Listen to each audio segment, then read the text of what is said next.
Hello and welcome. Yes, I was just told I was muted. Welcome to Insight Out, an NOV live stream podcast about markets, business, and leadership. My name is Assaad Mohanna. I'm the Director of Business Strategy here at NOV, and I'm glad you're joining us today in this 48th episode of this show. I'm glad we're going to be talking about a topic that is very dear to my heart and touches each and every one of us, and that's leadership and leadership skills in our industry. And we get to do that with a very special guest today, Susan Cunningham. Susan, welcome to Insight Out. Thank you. I really appreciate the opportunity to be here. And we appreciate you being with us today. Susan, I want to start with my first question. Tell us a little bit about you. Who is Susan Cunningham? Well, I've been in the oil and gas industry for, we'll just say, in excess of 35 years. And always on the upstream side of things. Worked with 4 different companies, starting my career in Canada with Amoco, but very, very early was transferred. I put my hand up to get transferred to Houston to work in their international division in Houston. And so I spent 16 years with Amoco, most of it international, some in the offshore Gulf of Mexico towards the end, always responsible in some way for exploration. But I also headed up an office overseas in Denmark as an example. And then I worked for Texaco and Statoil and Texaco, and then eventually Noble Energy, which was spent my last 17 years in my corporate career with Noble Energy, most recently as senior vice president of exploration, innovation, business development. I did operations, reserves, et cetera, et cetera, et cetera. Lots of different positions with Noble. I had a great time. And then I retired about 3-4 years ago, and I'm now on 3 different boards as a non-executive director and doing some advisory work. And I've got 1 of 5 and 2 sons and living in Houston. Oh, wow. That's a busy career and a busy life still. I wouldn't say you have a lot of time for golf these days, would you? No, definitely not. Susan, you've covered a lot of roles in your career, and it seems like exploration was perhaps one of the more attractive ones. Is that something that you chose? Well, certainly I did coming out. I guess as I reflect back on my career, I think exploration had an appeal to me because I'm always about discovering new things. Yeah. That includes, my leadership as well as other things, as I know we're going to talk about in the future. But it's all about what's a breakthrough, what's something new that can be transformative. And Right. That's always been kind of a change agent sort of thing. That's always been something I'm attracted to. So I think it was natural that it was exploration. I love exploration. I love the game of exploration and the impact success can have and how important it is to make sure you don't destroy value, which is really easy to do with exploration. I like the description. There's a game part of it for sure. Just continuously on the lookout, seeking that reserve or reservoir. Exactly. And always making sure the only way you can do it with making money is making sure that you're constantly reflecting back and learning from every mistake and every success that you have. If you're not in continual learning, you will destroy value. You will destroy all the investments. Right. And I think that's, as a segue, that's one of the things that I think attracted me to the study of leadership once I got there. Because if you're not always learning, I have always believed that if you're not going forward, you're going backwards. So you have to be learning. And eventually I really started to understand the impact of leadership. So you've came across leadership at some point in your career. Was there a first? Yeah, of course, I was with several major companies and they would put us into different courses and things about learning as I became a leader, initially my first leadership position. And so I learned about it from that perspective. But it really wasn't until I was with Noble Energy and I was a senior vice president. And I really felt that I'd hit the proverbial glass ceiling I felt that with the other executives in particular, that I was not having the impact, I shouldn't say with the other executives, with the company, that I wasn't having the impact that I felt I could still have. I felt like I'd kind of I was in place. I wasn't moving up in terms of my growth, my thinking. And I really felt that I'd hit this glass ceiling. And there's a saying that I knew from the Peter Principle, which is that basically every employee hits a level of we rise to our level of incompetence. Yeah. Meaning that as long as we are competent, people want to promote us. So we keep being promoted. But then there's a point where we don't get promoted anymore. And that means because people don't see the possibility, you're not quite all there where you are, so that they're willing to take a chance to move you up. And that phrase started in my head, and I started thinking, am I at my level of incompetence? Because I felt I wasn't moving in terms of what I could share and what I could accomplish through the organization, what the organization could accomplish by leveraging me anymore. And so that thought was in my head, and it's like, oh, I'm going to be damned if I'm being incompetent. Excuse my French. And that I need to do something about that. And so that is when I decided I need to really learn. I need to learn about myself and what I'm doing wrong. How do I need to change. I need to grow in what I can accomplish through others, because that's what it's all about. And that's when I ended up finding a leadership coach. I had not had a leadership coach before that. And I would just say a personal coach. But I learned about myself and leadership through this coach. So it was in effect a leadership coach. And that is what it grew into. And if I may, I want to ask you about the leadership coach in a minute, but I want to just recircle back to that saying, what is it like to meet that level of incompetence? How do you know you're there? That's a great question. I think for me, it was when I was continually frustrated. I was frustrated with feeling like my ideas, my thoughts, what I was trying to do wasn't being heard. And when I felt frustrated, like, why don't they hear me?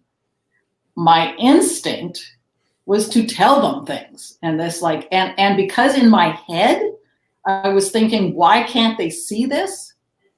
I was heard as, you're an idiot that you can't see this. Yeah. That's what I learned. But all I knew was I was frustrated that I really didn't feel like I was being heard, like that I thought could make a difference just in some way. And so that was when I said, okay, I'm not being effective. So if I'm frustrated, feeling like I'm not being effective, something has to change. Yeah.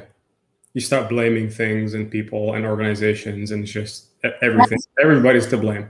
Absolutely. That's really good. Because this is another thing that has always driven me. It's playing the victim card. If you think you're a victim, then, or at least for me, whenever I felt that I was being victimized, it's like, it's all about them.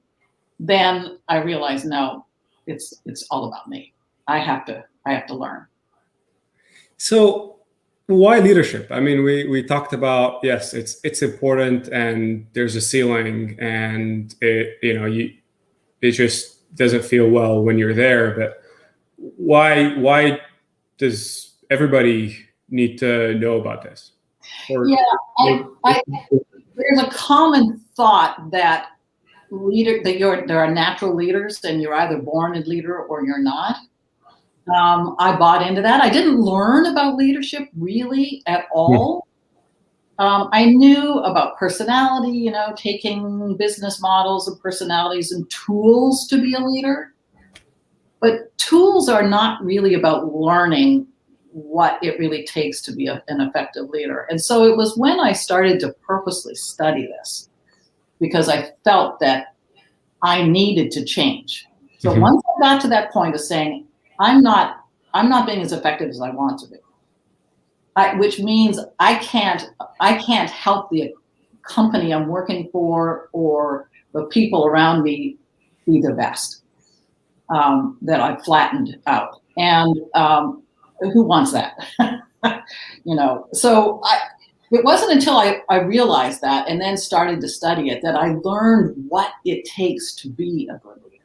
And it can be learned. If you want to learn, it can be learned. And it opened up this whole world that I had, wished I'd seen earlier, but it just opened up a whole world that changed actually what I was able to accomplish for the next 10 plus years with Noble Energy, as an example. What would have changed for you had you known about leadership a decade earlier? Yeah, I think I would have understood that I need to pay attention to how I come across. That my language is really, really important. And I would also have learned to be more vulnerable, more real earlier in my career. I was being what I thought I should be. And you have to do that to a certain level early in your career to kind of figure things out. But then to start to be you and be confident in what you are and what is possible with your involvement and your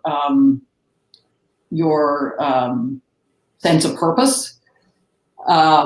Knowing that earlier, I think would have made, well, I'm quite confident it would have made a big difference. Now, there is a stage, it's easy to go back and say, well, I wish I'd known. Well, one of the reasons I didn't know was because perhaps I wasn't ready to know, but I also just wasn't exposed to the concepts. And that's what I think is helpful, is just exposing people to things earlier in their career can only be positive. And then you grab it or you don't because you're ready or not where you are. Just like as a parent, I think a parent's job is to expose their children to as many, many possible aspects and things to help them figure themselves out. Right. But they have to grab them. And if they don't grab them, you can't make them do something that usually doesn't work out to their benefit or your benefit in the long run. So that's what I mean by I wish I'd, if I had known earlier, I think I'm quite confident I would have changed how I came across because I would have understood it. I would have been maybe a little more self-reflective. I'm going to make an observation. You tell me if I'm right or wrong. It feels like, from what I get from you, leadership doesn't belong to a position or an age or a company or a culture. Correct. I absolutely believe that. What I learned, I used to think, like many, that it is a position, that you can only be a leader if you have people working for you and you tell them what to do. Well, that's actually called a manager. There's a big difference between a manager and a leader. I believe you can lead in your own life, in your own career, in whatever it is you want to accomplish. You can be a leader of yourself first. And then the way a leader really leads, if you think of the big leaders that you know, think of Gandhi as an example. Yeah. He didn't have an organization. He was a huge leader. Yeah. And he was a leader because of his language, how he came across, how he inspired people to something bigger than themselves, that he was all in himself. So he was real, he was vulnerable, and he had a real sense of purpose that was big and inspired people to be part of it. And he didn't have an organization. So it can be done at any level. It can be your family, it can be a group you're in, it can just be your circle of friends, it can be whatever. But you will grow in your effectiveness by influencing, inspiring others, and that's leadership. I may have mentioned this in our earlier discussions. I'm reading up a lot about leadership, a lot more since we started talking about it as well. I'm going through this program at Rice called Coach Rice, and one thing that comes up is what is it that's at stake if you don't have good leadership? What are you risk losing if you are not listening, or you're using the right language, or you're paying attention? What do you risk losing for not being a good leader? Oh, wow. That is such a great question. You lose possibility. That's what it comes to me as. You lose the possibility of something greater. Because if you're not listening, which is so key, and I mean really listening, not just your ears open, but really listening as in trying to understand the other person's perspectives or ideas or whatever. If you don't listen to them, you can't connect with them. Because people want to be heard, first of all. That's what we want. We want to be heard and we want to make a difference. That's what I believe. And so if you really hear them, even if you don't agree with their perspective, but really try to understand why they have that perspective, and it's based on their experiences, just as your perspective is based on yours, excuse me. But that opens up a sense of connection. And once you have a sense of connection with somebody, now they can hear you. And that's when you can explore what bigger possibilities, because it's all about being open to different thinking and being inspired by each other so that you can accomplish amazing things. And if you don't have that, you miss all those great opportunities. And it's going to actually have to me, again, it's either moving forward or backwards. That's going to end up having what's going to end up being negative, because you can't move it forward the same way. You talked about coaching earlier, and I want to bring that up and kind of flip the coin. And if you're in the seat of the person who's seeking that coaching, what difference does that make to you? One of the things that I was told fairly early on, that at first I kind of poo-pooed, but it stuck in my brain. The very best athletes in the world, by definition, are in the Olympics. There is not one athlete that is the best in the world that doesn't have at least one coach and has had coaches for a long time. Right. And the reason for that, of course, is the coach who is there. This is different than a mentor, by the way. The coach who is there for you to be the best, to open up the best of what's possible, to be for you, there for your success, has to be an external looking in, looking at you with that intention behind them, and being able to say to you, and you being willing to listen, to hear about the things that are holding you back, to open up and explore what is it in your thinking that's holding you back? Because there's always stuff in our backgrounds that holds us back from being whatever's possible, from being more. And it's always in our head. And the coach, having a coach that's always trying to help, their purpose is to help you be more amazing. I don't know how you can be that without getting that different thinking. There's a little formula that thinking action results that resonates to me also. We usually think if we want a result, we're going to have perform some specific actions. There are metrics that we have in our business. There are our own goals that we have.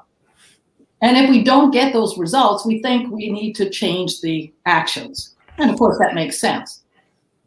But how do you really change the actions if you don't change your thinking? You're going to end up getting the same results. There's this saying, that's attributed to Einstein, that's actually from a woman novelist, by the way, that the definition of insanity, it's something she wrote in a book. Definition of insanity is doing the same thing over and over again and expecting a different result. And that's because you can't change anything, you're thinking, without an external push. And having a coach is one way that's really because they're, again, there for you. But it can be reading, it can be listening, again, to other people. There's other ways to do it. But the coach is intentional for you to change your thinking. So it's an accelerator that's kind of focused in a direction to help you.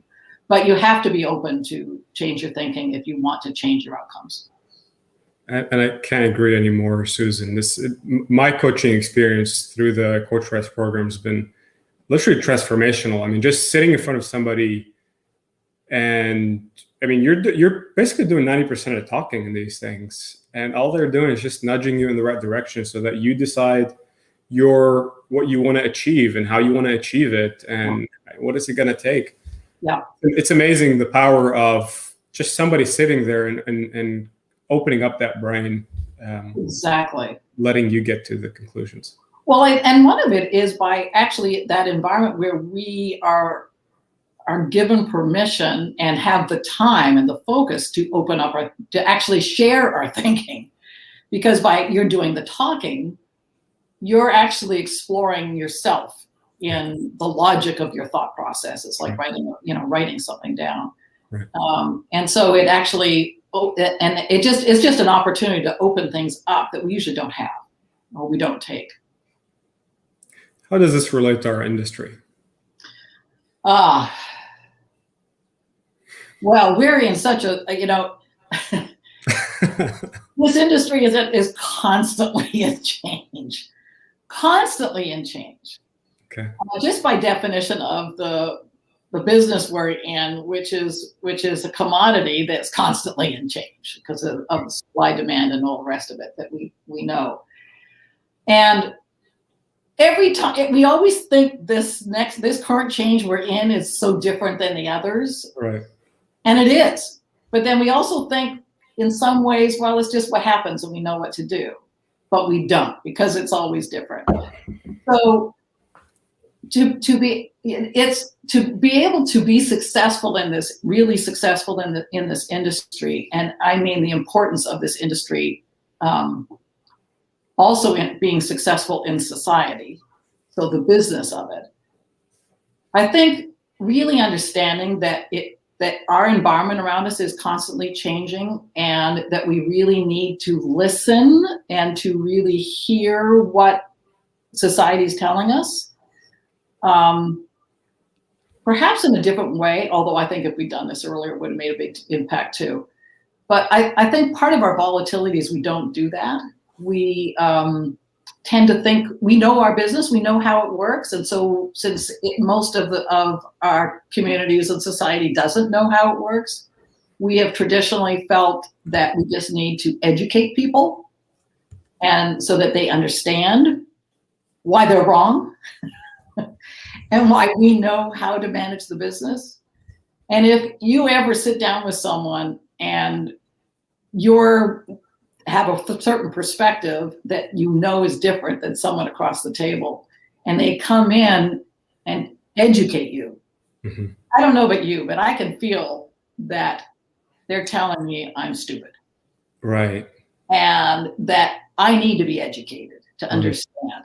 There's not much flexibility there. Yeah, exactly. And it means that and this is part of learning how to be a good leader, is to actually, again, it goes back to the beginning, to be able to connect with someone, to be able to influence and perhaps open up some different thinking.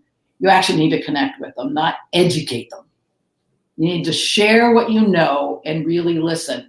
I'm not saying this, I'm not going to be Pollyanna and think this is going to change the world, but it will change thinking. And that bit by bit change is what's required both for ourselves as well as the communities in the society that we're part of. So I think for us to really listen and connect with our communities is more important than ever.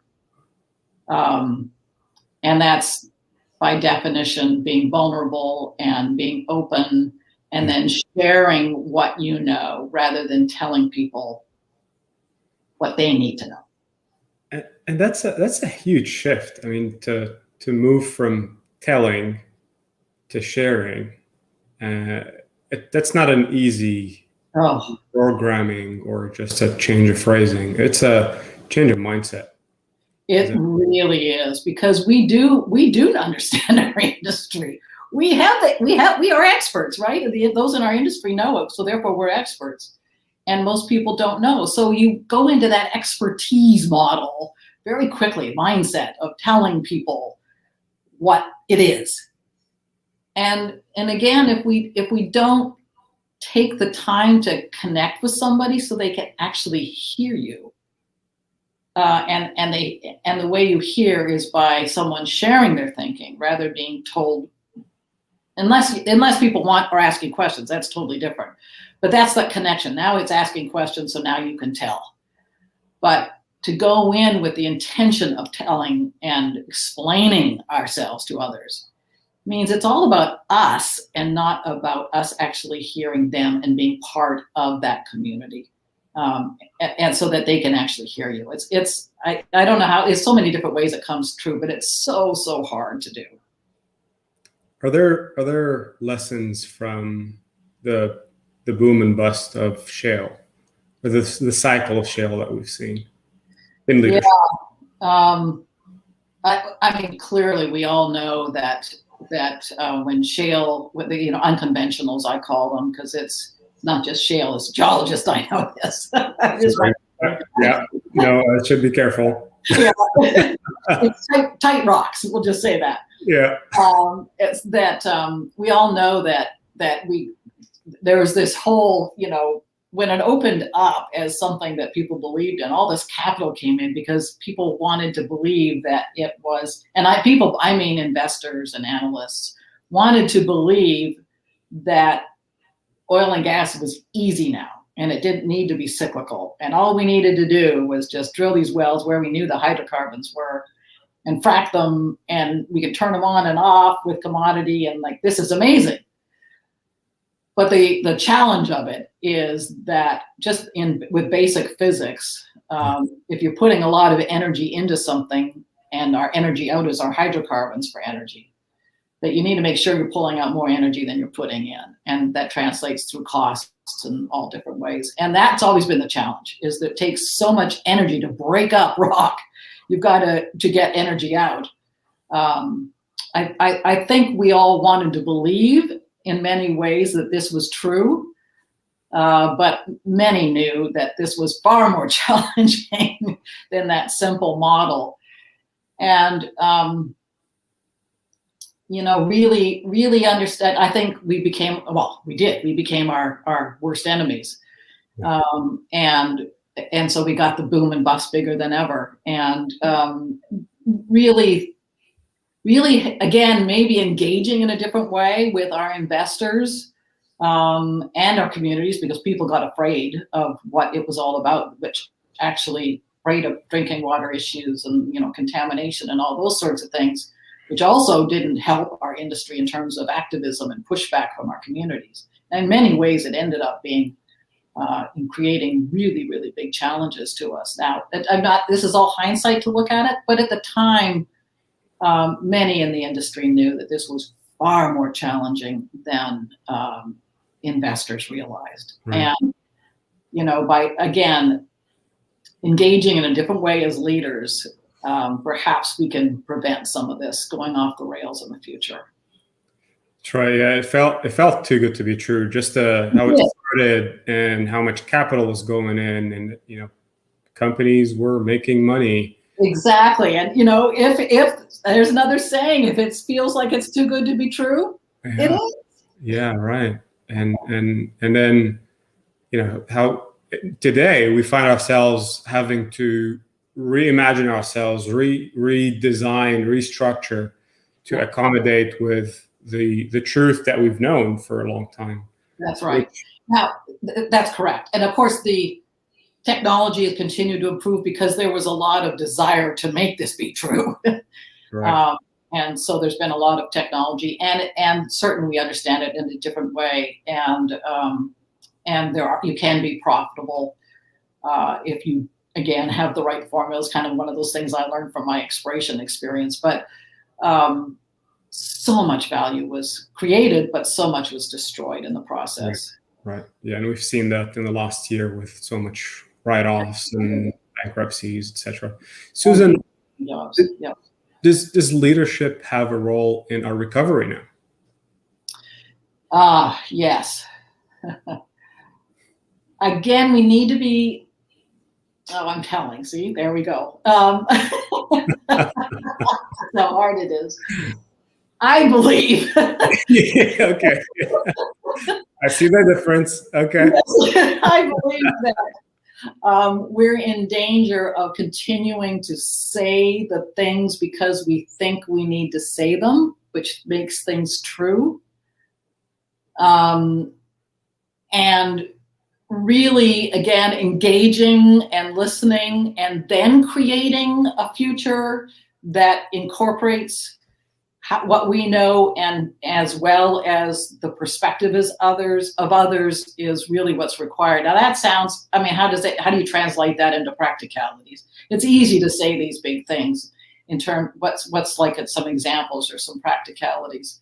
The whole, ESG thing that is huge just across in society. And I think in oil and gas, it's really now we've internalized it a lot more, that this whole idea of sustainability is where it's not just oil and gas. This is everything. This is what society wants. But we need to be careful about not just saying all the words and saying that we're doing it. If we're not authentic and real, people become, it's like the corpse speak. It creates cynicism. I know I have felt it. You can tell when someone's being inauthentic. You can tell when they're just saying what they think they need to say, or they've been told they need to say. But if they're not authentically finding the right language to engage people in, that's authentic to them, it creates cynicism. Yeah. And I think there is some of that out there. In fact, I'm confident there's some of that out there. And the more we can find the language and listen and create the actions in our companies that really take it in, and not just say the words that we think we need to say, but find the language that is authentic to us, but also respectful and honoring what is expected of us, is more important than ever. Susan, I would love to carry on I think we can have this conversation for hours, but I want to open up the questions for maybe some open Q&A. Sure. I know Shelby might have something for us. Mm-hmm. Hello, Shelby. Hey, Assaad, and hello, Susan. Hi there. Hi. We did get we get a lot of comments on most of our shows, this one as well, of people either sometimes they're college students about to graduate and enter in the industry. We also see people who maybe have been it in the past but left and now are trying to come back. So I'm curious what advice you have for those folks. So people either brand new or maybe kind of coming back and trying to find a foothold in energy, especially with kind of everything that's been going on this past year. Yeah. I mean, obviously there are fewer jobs than there have been at this point. So I really feel for people who love this industry as I do, and either are trying to get back in or get in. The best advice perhaps that I can give, for what it's worth, is the more that you can learn about yourself and share what you see when you're trying to get in for interviews. Again, that's not complaining, but the possibilities that you see, I think that makes a big, big difference. Obviously, you have to have the skills for what is required, but to me, it's all about possibility. But so therefore, when I hear people that are about possibility, that inspires me and engages me. But I think, again, most people want to be part of something bigger than themselves, and so the more authentic you can be, and finding and networking is hugely important. It always has been, and it always will be. And getting help, again, getting someone that's standing there for you to help you figure out how to get in. That would be the along the vein of this conversation. Mm-hmm. And I will echo Susan's words. I think sometimes the difference between a great leader and not so great leader is just somebody telling us that, hey, there's a bit of change that you can make to your style, or to how you address or approach situations, or you ask questions, and that has tremendous power. Just hearing it from the outside rather than thinking it's true but trying to bury it somewhere, assuming somebody doesn't notice. Yeah. Mm-hmm.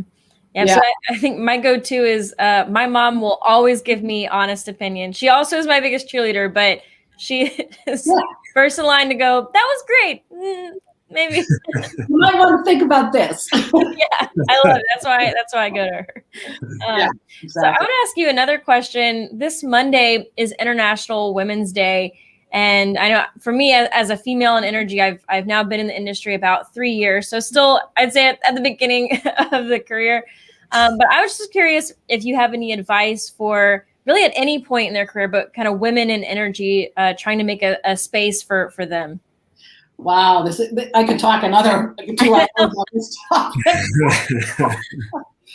But I think, for myself, all I can do is share a little bit about what was useful for me. One of the first things I decided was that I was never going to be victimized or see bias and from others because I was a woman. That doesn't mean it wasn't there, of course, because I know it was.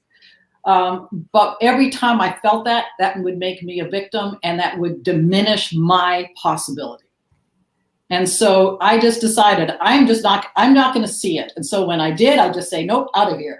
And just, I'm going to go forward as if it does not exist, and therefore it does not exist. So I think that's the first thing. And then and it creates your own confidence and being confident in yourself. And then it does get to this point where you have to really, again, be authentic. But that doesn't necessarily mean sharing everything about your life. Authentic, again, in who you are. But sometimes we will think that authenticity is sharing everything about your life. Well, not everybody wants to know, and it isn't necessarily a good thing. But just being authentic in who you are and how you come across, and sharing what you see, and never ever being a victim. When that's there, get help. When you start to feel yourself going into victim mode, get help. Mm-hmm. That's a really excellent point. I have noticed with some of my colleagues, and I know everywhere is different, but I feel definitely a sense of people wanting me to succeed and wanting, lifting up each other. So I think that's really true, is just, staying strong in that aspect. Yeah, absolutely. Yeah. So and it's true of anybody, by the way. It's not just women. Yeah, absolutely. So I think for the last question, just because we have a lot of viewers that kind of notice things in the background, and I hear there might be an interesting story. Do you mind talking a little bit about the photo behind you? Yes. I spent in my, I would say, first 10 years of my career, I spent a lot of time with international travel throughout my career. But there was a project I worked on in Algeria specifically, and I was going to Algiers for about 2 years, 6 weeks at a time, sort of thing. 2 weeks every 6 weeks.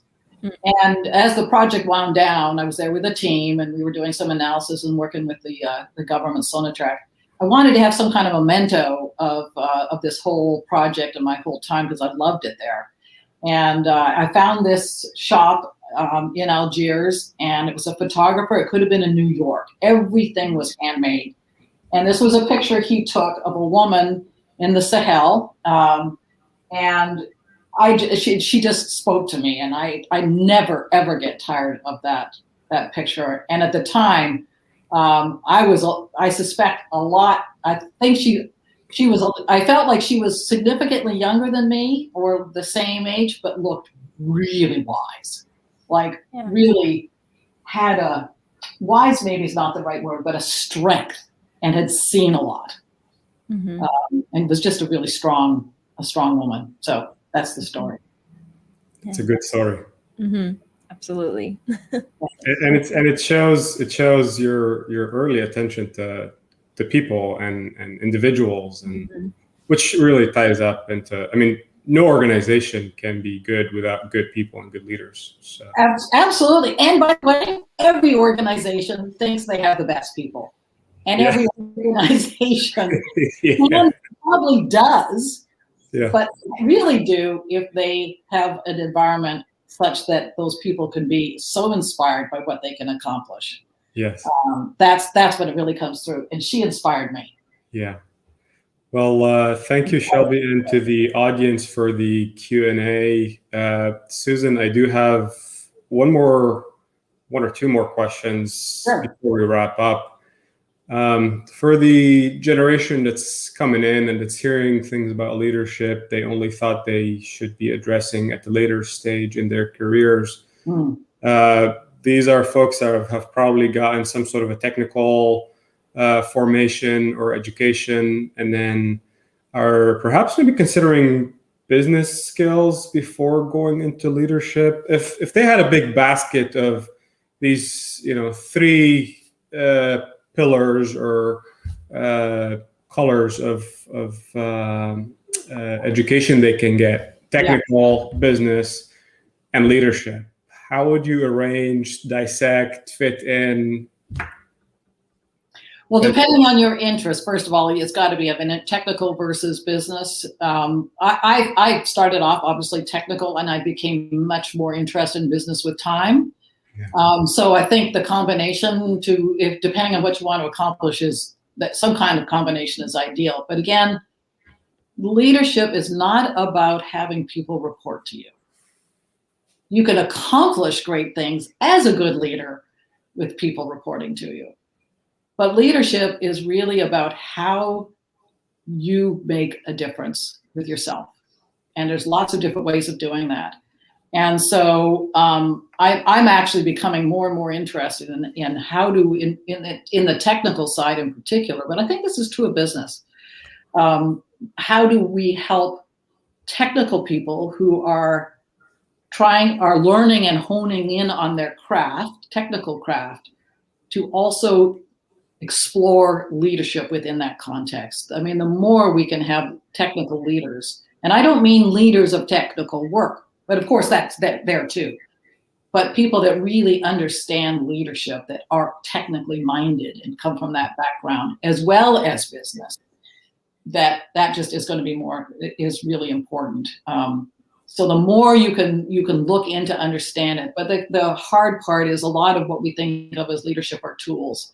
And that's what is a lot of what's taught is about tools of leadership. But that's not the definition of leadership. It's our language. It's how we interpret. It's how the difference we want to make, how we work with others, how we engage. That's all about leadership, and it has to be authentic. And that's why tools are not authentic. Tools are tools, but you have to authentically use different aspects. So trying to get all three as early as possible, and seems like there's a need here. Yeah, feels like it. Yes, Susan, all the possibilities. Yeah. If there's one thing you would want to leave the audience with, a message, an action, anything, what would that be? I think it would be to know thyself. Really, the more you can know yourself and know, therefore be reflective and being open to understanding your strengths and your weaknesses, and melding that with what you want to accomplish, the difference you want to make in the world. That's when you have the greatest possibility of really making that difference. If you don't know yourself, and you don't want to know yourself, and you think you're like amazing, which of course we all are. We're all above average, right? Yeah.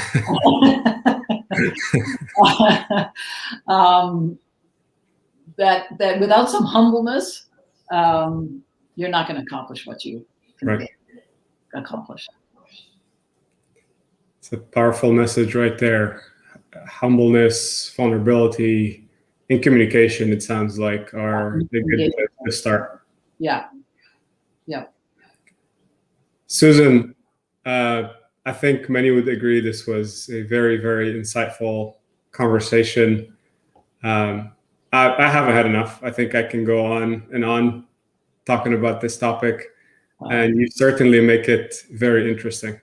Thank you. It's been a real pleasure to be part of the conversation with you, and hopefully, I've helped out some thinking with some people that are watching. I think you have. Thank you, Susan Cunningham, for being with us on Insight Out. I want to thank our audience for tuning in on our video podcast and our audio podcast. And I look forward to seeing everybody on our next show. Thank you very much, and we'll see you soon.